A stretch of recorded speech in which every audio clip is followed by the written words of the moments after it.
When Emperor Theodosius's army halted for the winter in the capital of Aquitaine, the horses, only recently weary from the journey, once again grew a coat as smooth as silk. The soldiers began to grow bored with idleness.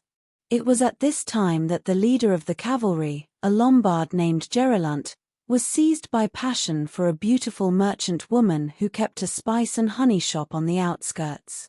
The flame of desire engulfed Gerulant so swiftly that he did not hesitate to marry her, despite her humble origins, and settled her in a princely house on the market square.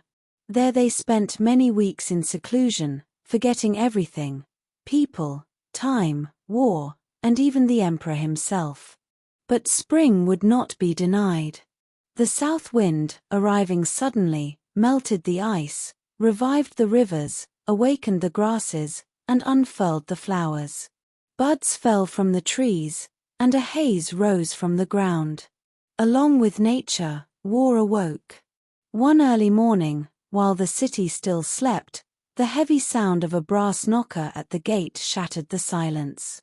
The emperor had ordered preparations for a campaign.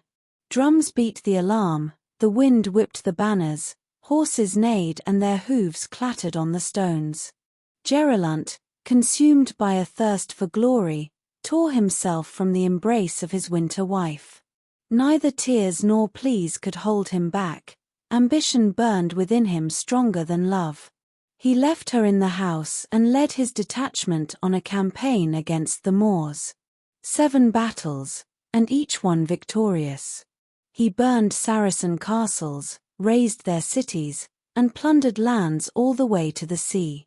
They even had to hire ships to transport the looted riches back home.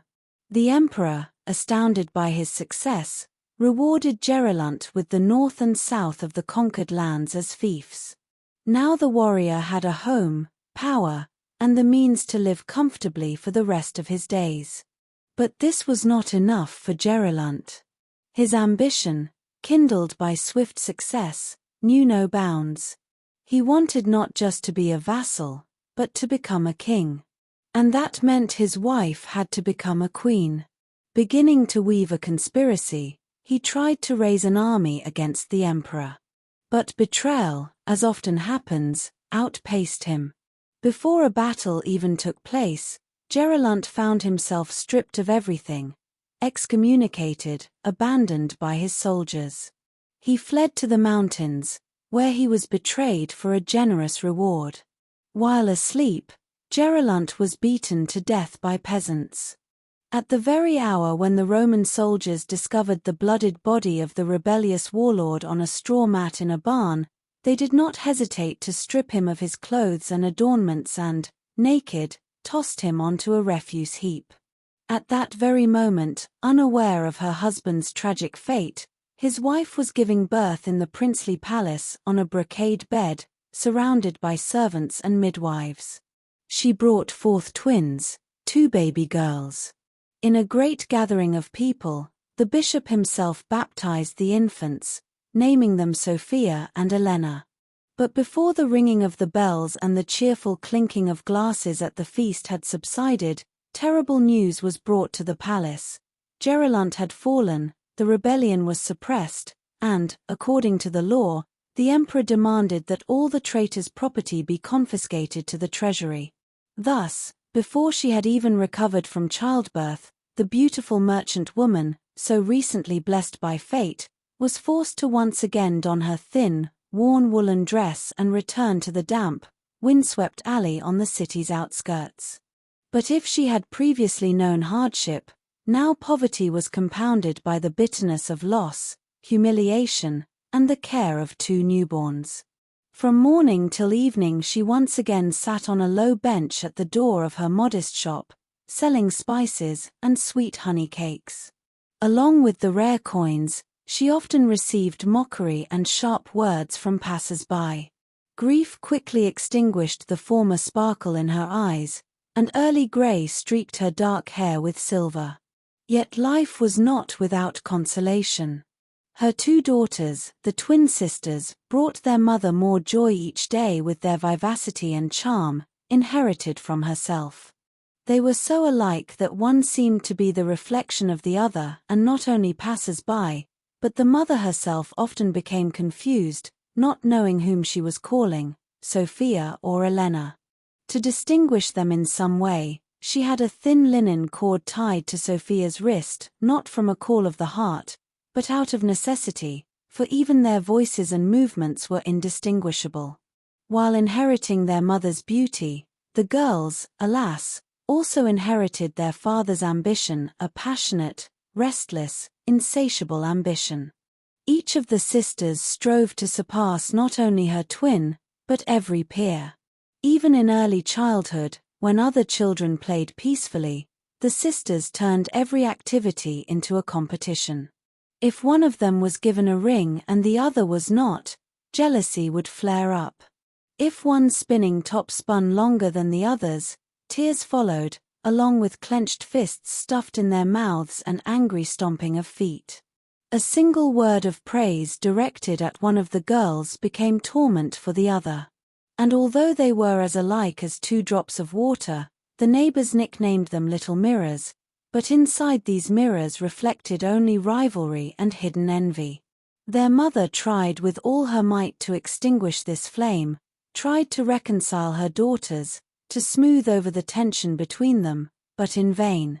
It seemed that the fateful inheritance was taking hold, and all that was left for her was to find weak consolation in the fact that their eternal competition made them skilled and dexterous. Whatever one undertook, the other immediately sought to surpass her. Their natural wit and dexterity helped the sisters quickly master all the feminine arts. They spun linen, dyed fabrics, set jewels, played the flute, danced with grace, composed poems, and sang them to the sound of a lute. But their talents were not limited to this. They studied Latin, geometry, and even philosophy, thanks to a good-natured old deacon who, pitying the orphans, shared his knowledge with them.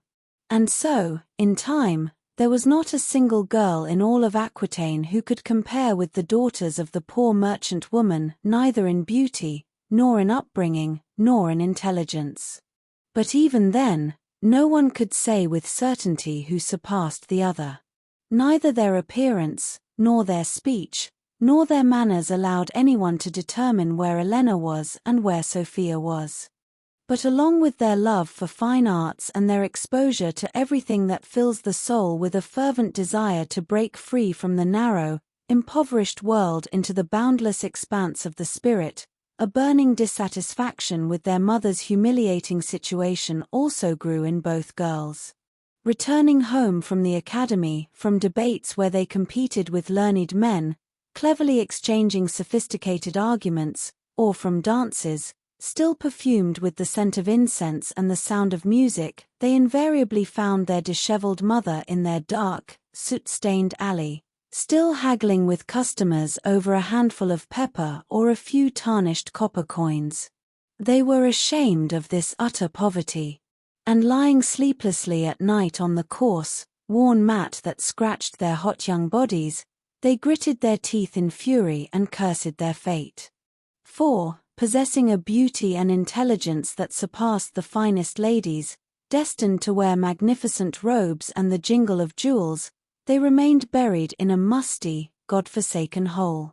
Their only prospect was to marry the cooper from the next house or the armorer living through the wall. And yet in their veins flowed the blood of a great commander, and in their souls lived a dominant, regal will. They yearned for brilliant palaces, for servants, for obedience, for adoration. And if a noble lady in furs was carried past them in a litter, accompanied by falconers and bodyguards, the sisters' cheeks would turn white from malice, like bared teeth from anger. The same unstoppable ambition that had once driven Geraint to rebellion surged in their blood. He, too, could not be content with a humble fate. The girls thought of only one thing: how to escape this miserable, unworthy life. And then, one morning, quite unexpectedly, yet at the same time completely inevitable, Sofia awoke to find her sister's bed empty. Elena, her double, the mirror of all her desires, had vanished into the night. Their distraught mother paced, overcome with fear. What if Elena had been abducted? After all, many young men, enchanted by the twin sisters' radiance, had lost their minds over them. In desperation, she rushed to the governor, who ruled the city in the emperor's name, begging him to send a search party after the kidnapper. The governor promised. But the very next day, the whole city was abuzz with rumors, and the truth that emerged was far more terrible. Elena, barely having reached the age of love, had run away voluntarily with a young man of noble birth who had broken into his father's chests and coffers for her sake. A week later, another piece of news arrived, and it was even more horrifying. Travelers told that Elena was living in a neighboring city in luxury, like a princess, in furs and brocade, surrounded by servants, falcons, and exotic animals. She was called a seductress, a disgrace to all virtuous women. And before the gossip had cooled, a new, even more vile story appeared. Elena, having robbed her young lover of everything, had left him and taken up residence in the palace of the treasurer, an old, greedy, and famously miserly man. She gave him her young body in exchange for even greater luxury, and now mercilessly plundered him. A few weeks later, she abandoned the treasurer like a plucked and discarded rooster and took on a new patron even wealthier than the last.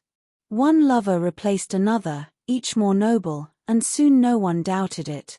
In the foreign city, Elena was selling her body no less diligently than her mother sold spices and cakes. The unhappy widow fruitlessly sent one messenger after another, begging her prodigal daughter to come to her senses and not to disgrace her father's name in such a blasphemous way. But the measure of her depravity was completely full when one day a luxurious procession approached the city gates.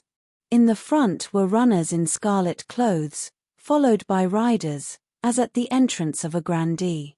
Among them was Elena, a young courtesan, captivating, like her legendary namesake Helen of Troy. She was seated in a litter, surrounded by Persian greyhounds and pet monkeys, all in gold and silks, like the Queen of Sheba entering Jerusalem. The townsfolk ran to see her. Artisans dropped their hammers, scribes their quills, merchants their scales. A crowd clogged the streets. And in the market square, riders and servants lined up for a solemn welcome. And then, finally, the curtain was thrown open, and Elena, her chin haughtily raised, stepped across the threshold of the palace that had once belonged to her father. Her wealthy lover, for the sake of 3 nights of passion, had bought it from the treasury specifically for her. As if into her ancestral domain, she entered the place where her mother had once given birth to her on a brocade bed. Soon the forgotten halls came to life again. They were decorated with pagan statues, marble staircases replaced the creaking wooden ones, carpets with mythological scenes covered the walls, and the floors shone with mosaics. The clinking of golden goblets mingled with music. In this house, feasting was once again taking place, but no longer by heroes, but by debauchees, and no longer by warriors, but by the courtesan's admirers. Trained in the arts, brilliant in mind and body, Elena quickly became the most desired and most expensive woman in Aquitaine. From all the neighboring cities, from distant lands, the wealthy flocked, Christians, pagans, heretics, just to touch her affection once. But her lust for power and power over men was as ruthless as her father's ambition. Elena held her lovers with an iron hand, strangling them with the noose of passion until she had taken everything from them, down to the last coin. Even the son of the governor himself was blinded by her charms, and, after a week of pleasure, he left her house ruined, devastated, and hopelessly humiliated, buying his freedom from moneylenders with money he no longer had. It is no surprise that such shameless behavior aroused the wrath of the city's honest women, especially the elderly. In churches, preachers condemned vice, market vendors clenched their fists in anger, and often the palace's windows and gates would rattle from stones thrown at them.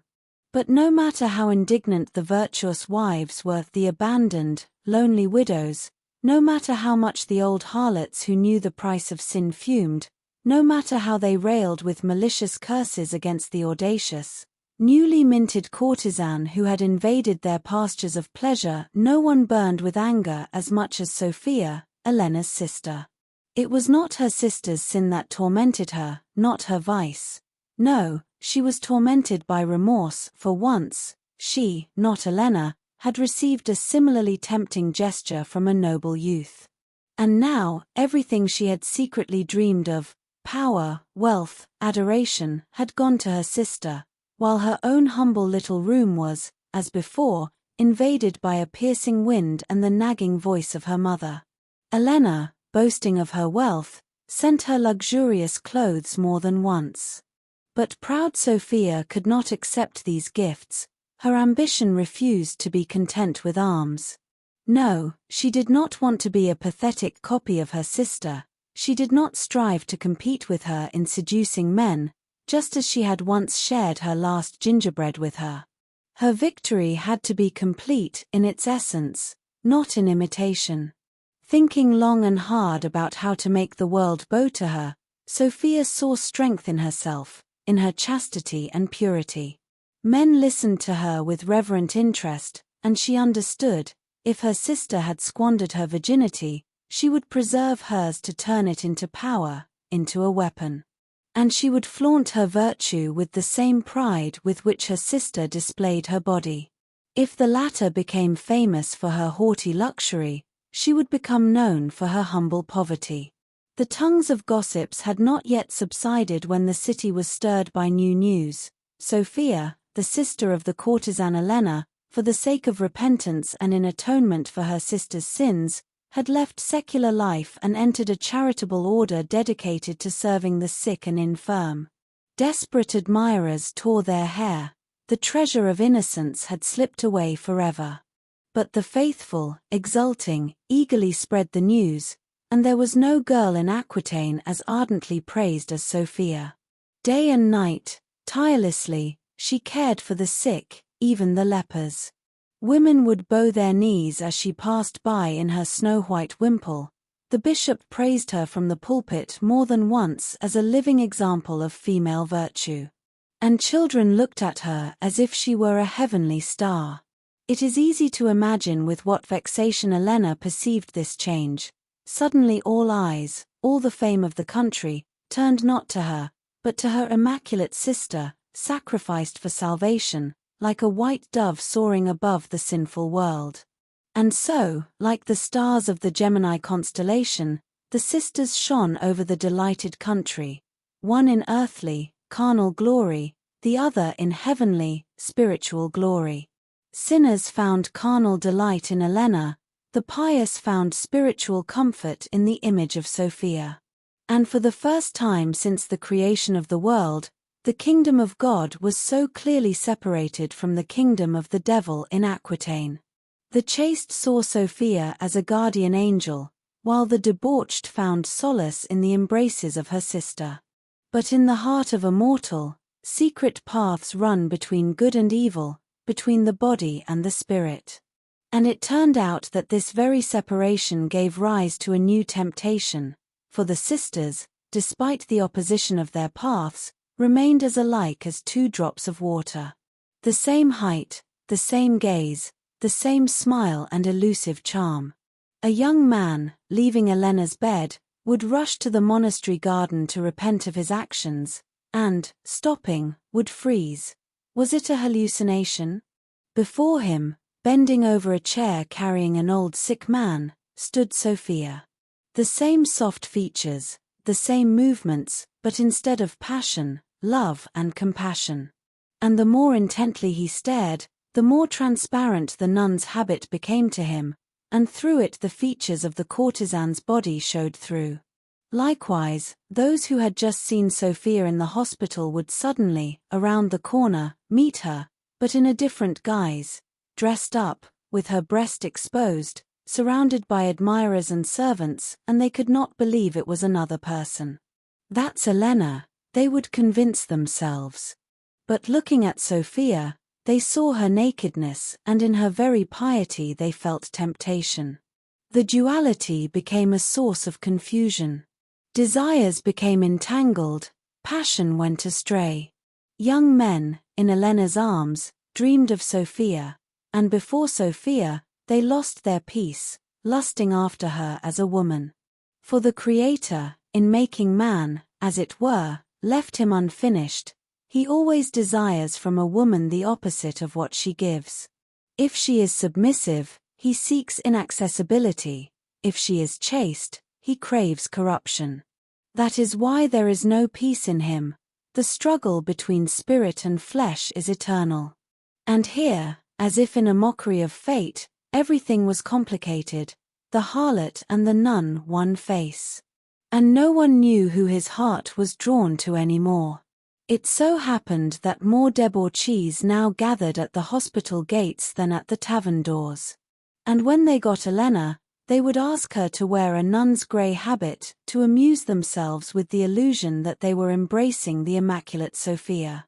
The whole city, the whole country, was drawn into this demonic game of self-deception.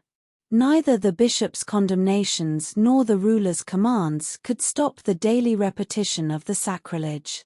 It would seem that what prevented the sisters, surrounded by fame and admiration, from peacefully dividing the honors between themselves and being content with the fact that one was the richest and the other the most pious woman in the city.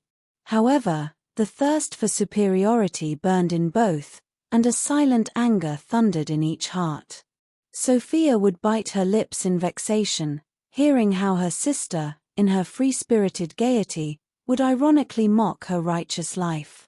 Elena, on the other hand, would furiously lash her servants with a whip if they dared to report that pilgrims were heading to the city only to worship Sofia, and that women were pressing their lips to the ground she had walked on.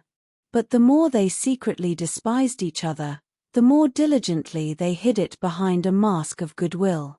At feasts, Elena would lament her sister's fate in a strained voice, saying that she had recklessly given her youth over to the mercy of decrepit old men who should have long since been laid to rest. And Sofia, having finished her evening prayer, would each time whisper words about lost souls who, in their madness for fleeting earthly vanity, renounce true happiness, serving goodness and the will of God. However, having realized that neither reproaches nor feigned admonitions would make the other turn from her chosen path, the sisters began to gradually draw closer like wrestlers, maintaining a semblance of friendliness, but secretly preparing for the decisive throw. They visited each other more and more often with a show of concern and courtesy, although each was ready to sacrifice her soul just to spite her rival. One day, after evening service, Sofia once again came to her sister to try once more to set her on the righteous path. With fervent conviction, she began to speak of the ruinousness of a sinful path, urging Elena to come to her senses and stop desecrating the body given by God, which had been turned into an instrument of sin. Elena, who was at that very moment being anointed with perfumes by her servants in preparation for the night's business, listened to the sermon, barely restraining her mockery and annoyance.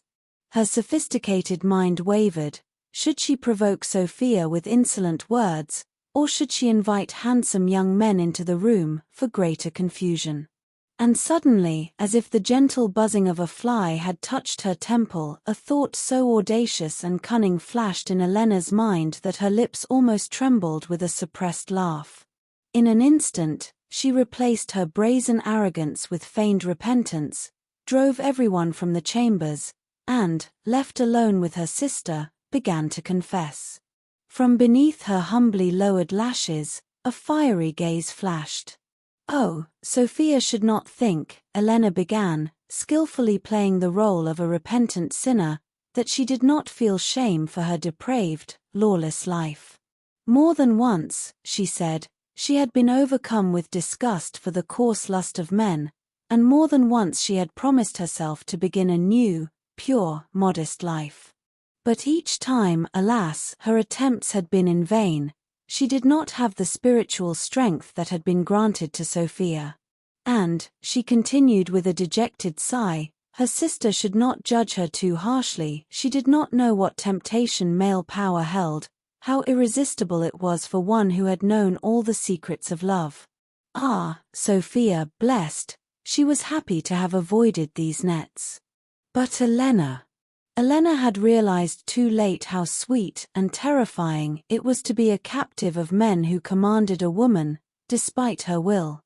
Sofia was stunned by such an unexpected confession from her sister, whom she had previously considered greedy for wealth and sensual pleasures. Without losing a minute, she unleashed the full force of her eloquence on Elena. At last, she exclaimed, "Divine grace has descended upon you.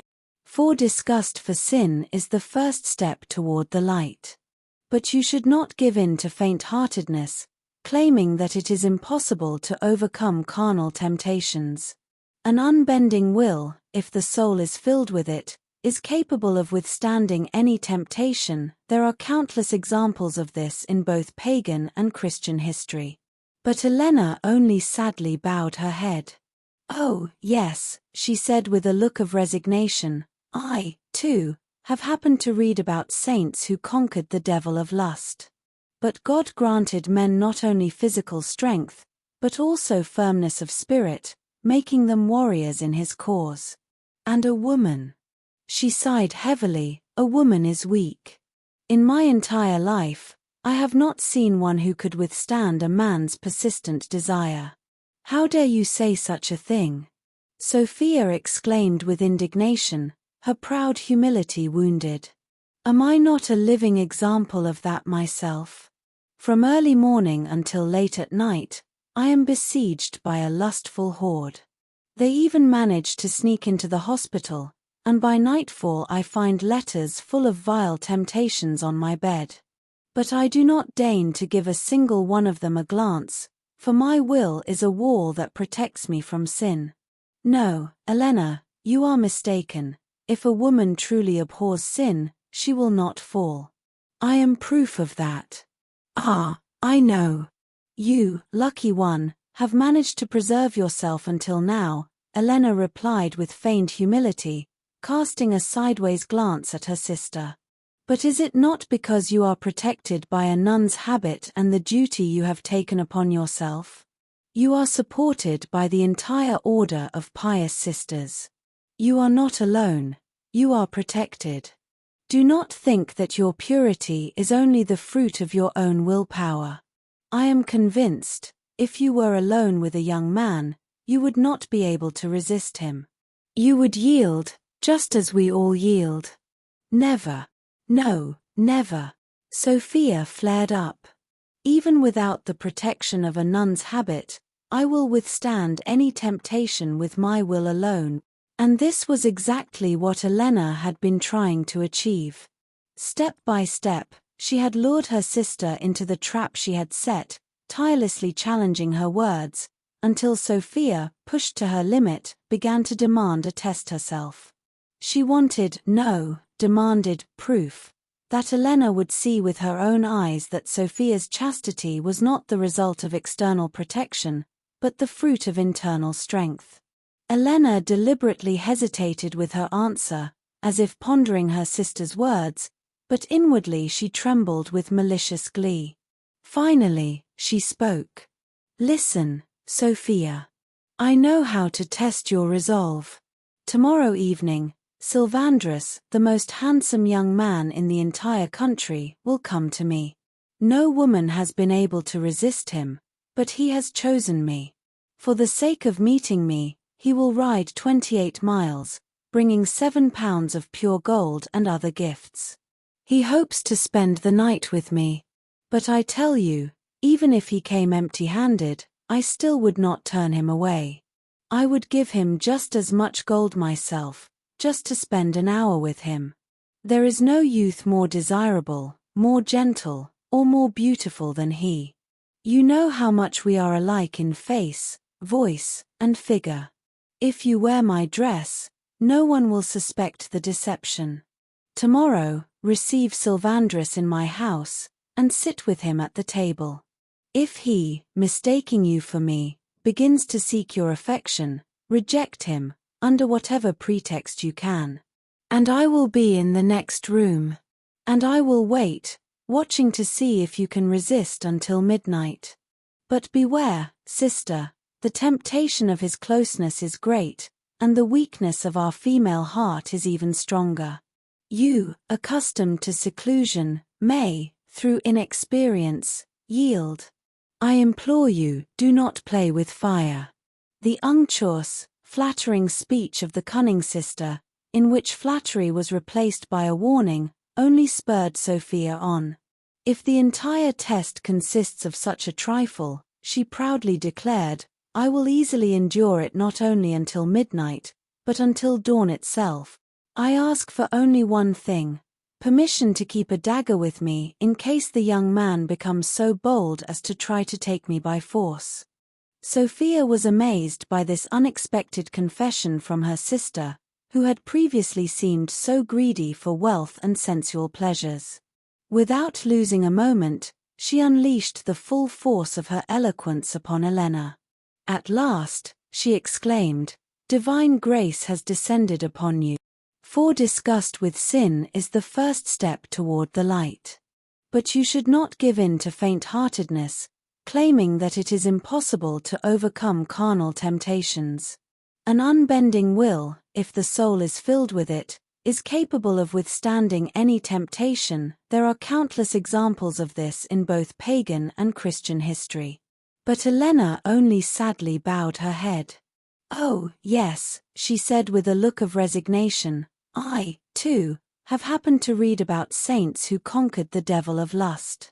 But God granted men not only physical strength, but also firmness of spirit, making them warriors in his cause. And a woman. She sighed heavily, a woman is weak. In my entire life, I have not seen one who could withstand a man's persistent desire. How dare you say such a thing? Sofia exclaimed with indignation, her proud humility wounded. Am I not a living example of that myself? From early morning until late at night, I am besieged by a lustful horde. They even manage to sneak into the hospital, and by nightfall I find letters full of vile temptations on my bed. But I do not deign to give a single one of them a glance, for my will is a wall that protects me from sin. No, Elena, you are mistaken. If a woman truly abhors sin, she will not fall. I am proof of that. Ah, I know. You, lucky one, have managed to preserve yourself until now, Elena replied with feigned humility, casting a sideways glance at her sister. But is it not because you are protected by a nun's habit and the duty you have taken upon yourself? You are supported by the entire order of pious sisters. You are not alone, you are protected. Do not think that your purity is only the fruit of your own willpower. I am convinced, if you were alone with a young man, you would not be able to resist him. You would yield, just as we all yield. Never. No, never. Sofia flared up. Even without the protection of a nun's habit, I will withstand any temptation with my will alone, and this was exactly what Elena had been trying to achieve. Step by step, she had lured her sister into the trap she had set, tirelessly challenging her words, until Sofia, pushed to her limit, demanded a test herself. She wanted, no, demanded, proof. That Elena would see with her own eyes that Sofia's chastity was not the result of external protection, but the fruit of internal strength. Elena deliberately hesitated with her answer, as if pondering her sister's words, but inwardly she trembled with malicious glee. Finally, she spoke. Listen, Sofia. I know how to test your resolve. Tomorrow evening, Sylvandrus, the most handsome young man in the entire country, will come to me. No woman has been able to resist him, but he has chosen me.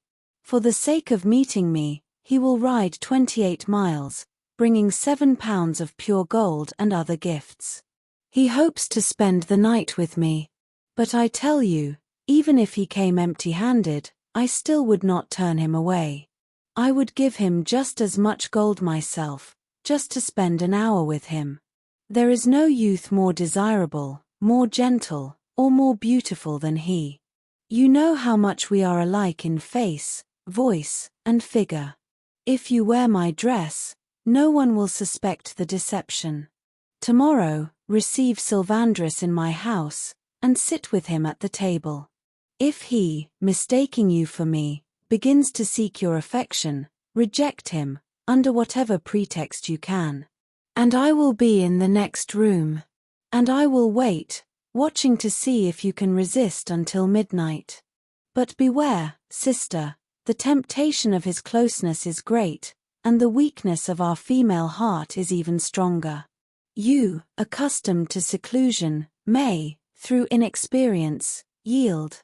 I implore you, do not play with fire.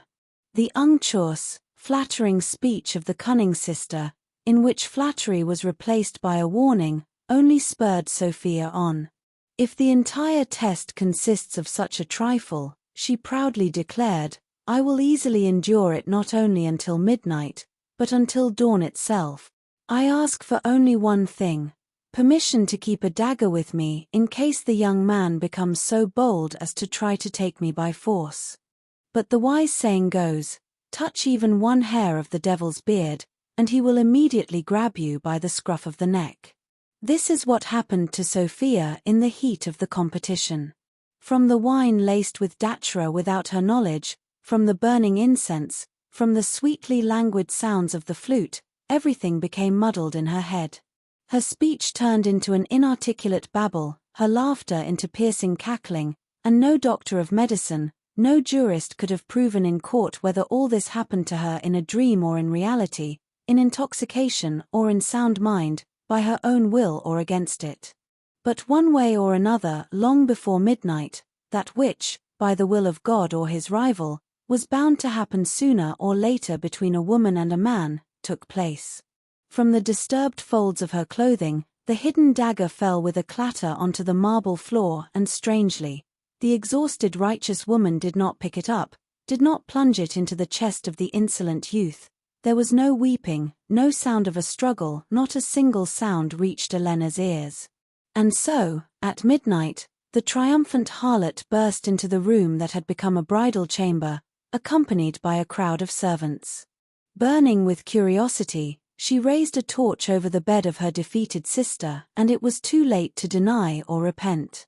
The audacious serving girls, according to pagan custom, scattered roses over the bed, more scarlet than the blushing cheeks of Sofia, who had realized her defeat too late. But Elena embraced her confused sister and kissed her warmly. Flutes sang, cymbals crashed, as if the great Pan himself had returned to Christian land. Half-naked girls, like Maenads, whirled in a round dance, singing praises to the rejected god Eros.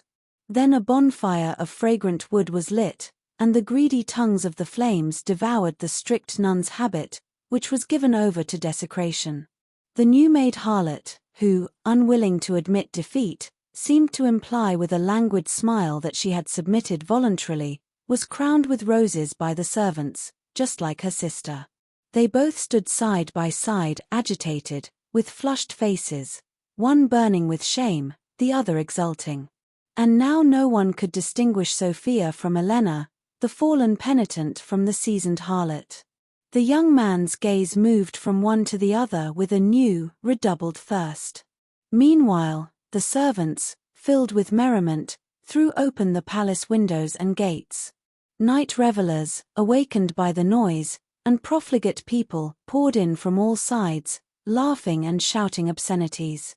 And before the sun had even gilded the rooftops, the rumor of Elena's brilliant victory over the wise Sofia, of vice over chastity, spread through the streets like water running through gutters.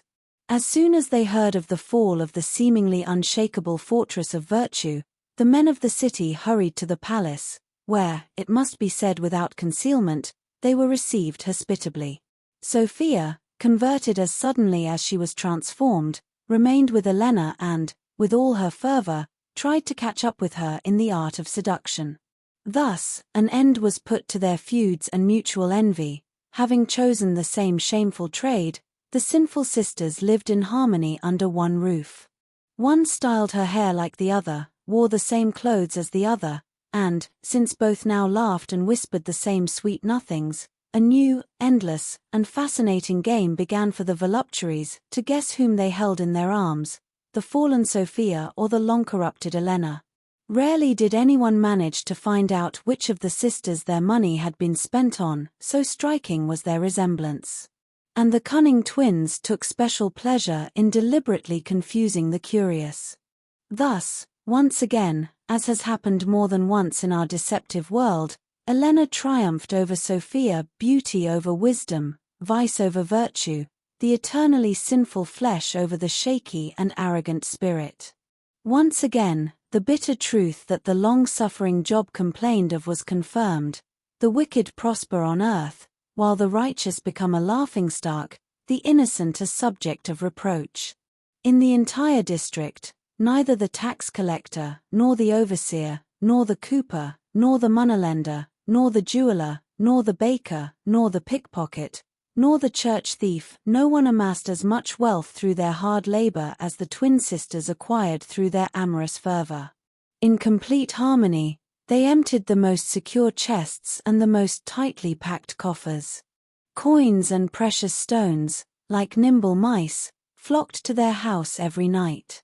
Having inherited from their mother, along with her beauty, the thrift and shrewdness of a merchant, the sisters did not squander the gold, as many in their circle did, on fleeting whims. No, they proved to be more far-sighted. They invested it to grow, put the money into circulation, lending it to Christians, Jews, and pagans with such persistence that soon more coins, jewels, IOUs, and collateral certificates had accumulated in this house than anywhere else. It is no wonder that young girls, looking at this example, no longer strove to wash dishes and freeze by tubs of laundry. Because of the sisters, who had finally reconciled, the city gained the worst of reputations. It began to be called nothing less than the New Sodom. But there is also truth in another proverb: no matter how nimbly the devil leaps, sooner or later he will break his leg. So it was here the great temptation, in the end, turned into a lesson. With years, men grew jaded and became less and less interested in the mysterious game. Guests came less and less often, the torches went out earlier and earlier, and what the sisters did not want to notice spoke to them silently in the mirror, in the wrinkles at the corners of their eyes, in the paling pearl of their cheeks. In vain they tried to restore their lost charms with cunning tricks. They hid the grey hair at their temples, smoothed their wrinkles with ivory knives, and colored their tired lips. Nature relentlessly took its toll. The past years, lived in a frenzied whirlwind, made themselves felt. Youth was gone, and with it, the men. Meanwhile, new beauties appeared everywhere, a new brood each year, maidens with naive eyes, slender bodies, and a languid purity that was attractive to the male imagination. The house on the market square began to fall silent. Door hinges creaked with rust, fragrant resins burned in vain, no one came to warm themselves by the blazing hearth anymore, and there was no one for the dressed-up sisters to wait for. The flutists, left without an audience, abandoned their instruments and played dice all day long. The doorman, who once stayed up all night, now grew fat from an excess of sleep. The sisters sat alone at the long table, which had once resounded with laughter. And, since no one visited them anymore, they had plenty of time for memories.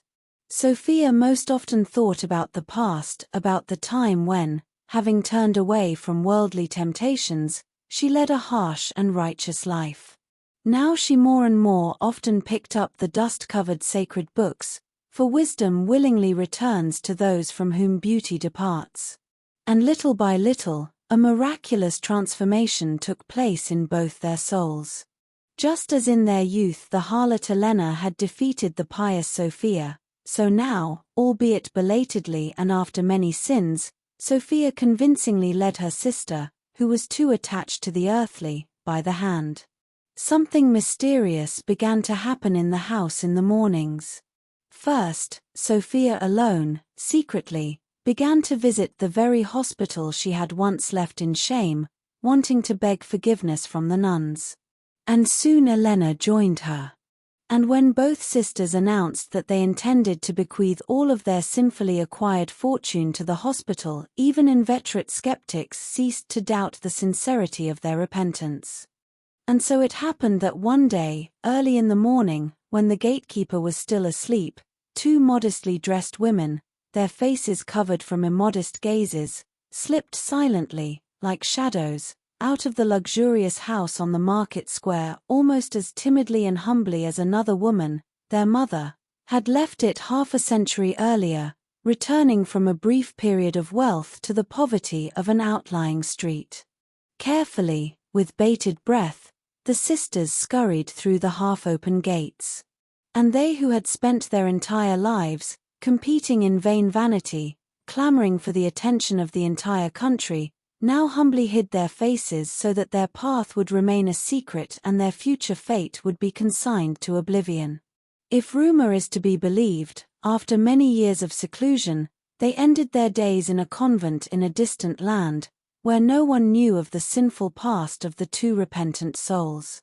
But the wealth they bequeathed was so great, and the value of the gold, jewels, precious stones, and mortgages so certain, that it was decided in honor of the city to build a new hospital, so beautiful and majestic that all of Aquitaine had never seen its like.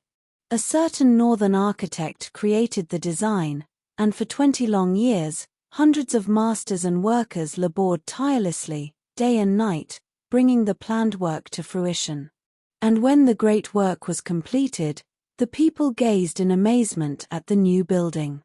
For it was not one, as was customary, fearsome quadrangular tower that crowned it. No, above the building, like two graceful maidens, rose two femininely slender towers, one on the right, the other on the left. Both, clad in stone lace, similar in height, appearance, and the delicate elegance of their carvings, were so alike that from the very first day they were nicknamed the twin sisters. They were christened thus, perhaps because one was the mirror image of the other. And perhaps also because the people, whose memory preserves important events through the centuries, did not wish to forget the legend of the two sinners and their conversion. About that very legend that my red-faced drinking companion once told me, perhaps already slightly tipsy, in the light of the midnight moon. Thus, the story of the two sisters, Elena and Sofia, is not just a legend of a fall and redemption, but an eternal reminder of the inextricable link between opposites. Their lives, so different at first glance, were woven into a single thread, and each of them, having overcome her delusions, found her path to virtue. One through the pain of repentance, the other through temptation and sin, but both achieved the same goal. And their example, imprinted in two elegant towers, will forever remind people that even the deepest delusions can be redeemed.